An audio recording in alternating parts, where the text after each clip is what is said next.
Hey there, folks. Welcome to Spectrum Pulse. We talk about music, movies, art, and culture. And today we're going to be talking about the new album from The Wanted, titled Word of Mouth. Now, back before I was doing video reviews, back before I had my blog, back in 2011 when I was still reviewing things on Facebook, I reviewed the new albums by two aspiring boy bands, One Direction and The Wanted. Both were rising stars in the American charts with their respective songs, Glad You Came and What Makes You Beautiful, which would become some of the biggest hits of 2012. Both hailed from England and were poised to take North America by storm, and that didn't happen. Despite the occasional single propelled through the charts for a single week, One Direction were probably the band that made the largest musical impact, leaving The Wanted to fizzle out on the other side of the pond. And for a guy who was expecting a repeat of the late 90s boy band wars from TRL, I was somewhat puzzled about the seeming lack of conflict and why The Wanted didn't seem to build the same audience. If I were to hazard a guess, I think it would come down to two things. Number one, the insane marketing push behind One Direction and their highly devoted cult of fans. And number two, The Wanted came across as distinctly more mature, a little bit older and a little bit slicker,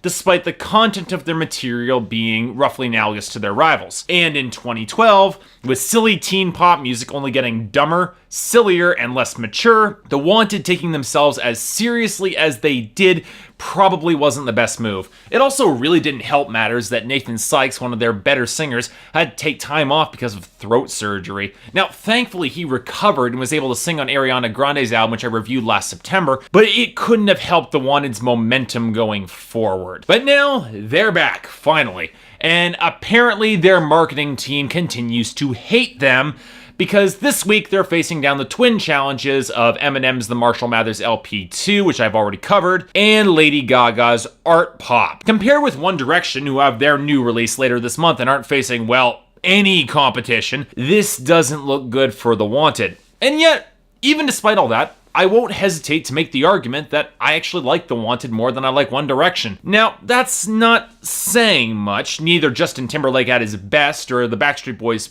ever have anything to worry about here, but The Wanted are opting for a slightly older audience and seem to be trying to emulate the Backstreet Boys' appeal circa Millennium or Black and Blue. So, with all that in mind, I picked up their newest album, Word of Mouth, a long-delayed album recorded over the course of 2 years, with singles being released as early as a year and a half ago. I have to be honest, I wasn't expecting anything close to good coming off of this album. Was I wrong? Well, yeah, I was wrong, because this album is actually pretty good. Now look, I wouldn't say it's anything close to great, but it's serviceable, it passes the time well, and it's seldom objectionable. I honestly can't think of a song I actively disliked on this album. Are there problems with it? Oh, definitely, and we'll get to those. But they're the kind of problems that are kind of manageable and expected when you have an album that had a creative process and this many delays. Honestly though, it's a bit of a shame that this album didn't build up any sort of momentum outside of devoted fans, because there's a lot to like about this album in unexpected places. Now, for example, most critics, like me, like to crap all over some boy bands for poor songwriting and lyrics that really don't stand up under any sort of scrutiny. And occasionally, they have a very fair point in that regard. But as with the previous album, the songwriting courtesy of The Wanted and their handlers is actually surprisingly strong and shows a lot more imagination than you would expect from a band in their genre. Yes, there is definitely some cheesiness. The entire song Walks Like Rihanna plays incredibly silly, particularly considering how serious the band sounds when they're delivering it, but I can't deny that songs like Show Me Love America, Love Sown, Demons, Heartbreak Story, and Everybody Knows shows a fair amount of nuance and surprising depth in their songwriting. Most of this is a product of smartly chosen scope. The band doesn't exactly overreach when it comes to their subject matter. They keep it simple, instead innovating with the presentation of those topics, with interestingly crafted metaphors and symbolism. And it definitely helps matters that the technical songwriting is really far better than it has any right to be, with well-structured rhymes and very solid poetry. Sure, there are moments of simplicity that are almost required by the constraints of the club dance hall music genre, which the Wanted seem to indulge in a fair amount on this album, but not as many as you might think. Overall, it actually turns out surprisingly well constructed. But what's really frustrating about this is that as consistently good as the lyrics are, the instrumentation kind of is a bit of a mixed bag. Sure, the production is strong and it knows when to ease off on the auto-tune when it's not needed, and it lets some real vocal texture shine through, which I really appreciated. But the instrumental direction for this album is at best incoherent. This is a problem that you run into when assembling an album from a grab bag of singles over the course of a couple of years, especially between the periods of 2011 and 2013, where the club boom collapsed in upon itself and hasn't really been effectively replaced yet. So you get a bunch of club beats that sound imported from 2011 and dated as hell and don't really land with a lot of substance, juxtaposed against typically modern pop bombast, and finally, most interestingly, a style of baroque chamber pop that veers suspiciously close to indie pop territory minus the reverb, so big plus in that regard. And while the band puts far more effort into the club-influenced music, there's a lot more of those songs, I'm not going to lie and say that the more classically inspired pop music with string sections and some real dramatic flair, it could have been really interesting if it was further developed. It's not really sound that a boy band has ever really bothered to embrace, and it lent The Wanted some real gravity in their performance that does a lot for elevating their lyrics. Now, look, I don't want to oversell this directional shift. The instrumentation is still largely synthetic, and the producers aren't as familiar with chamber pop as a genre, so they don't know how to properly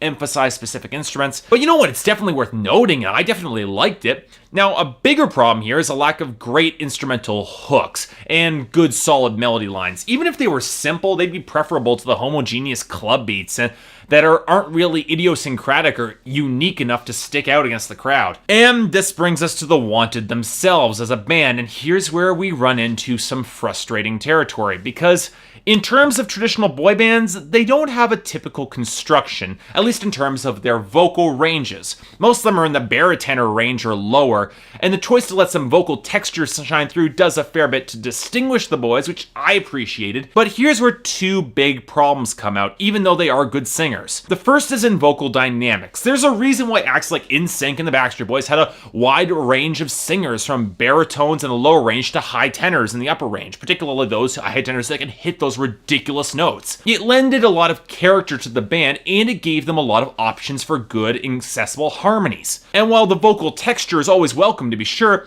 The Wanted here, it does review some other issues with their vocal delivery, mostly seen in stretching to hit some of the high notes by singing from the back of the throat, which is never good for one's voice, and some truly god-awful falsetto that just did not sound good at all, neither of which would have been necessary if they had a tenor who could comfortably hit those notes. But then again, since so many of the members of The Wanted fit within a very specific range, we don't really get that many harmonies, and they don't really get a chance to hit many of those high notes. Matter of fact, we don't really get many incidents in this band where all the band members sing as a unit in unison at all. Not even on all the choruses. I counted maybe 3 or 4 solid moments where on this 19-song deluxe album, by the way, go for the deluxe album, it's better, where they all sang in harmony. And you know what? That's just wasteful. You have 5 boys, bring them together, have them produce some good harmonies for Pete's sake. Now this leads to the second problem. While there is some more vocal texture, it can get hard to distinguish personalities from the various members of the band, unique personalities in that mind, when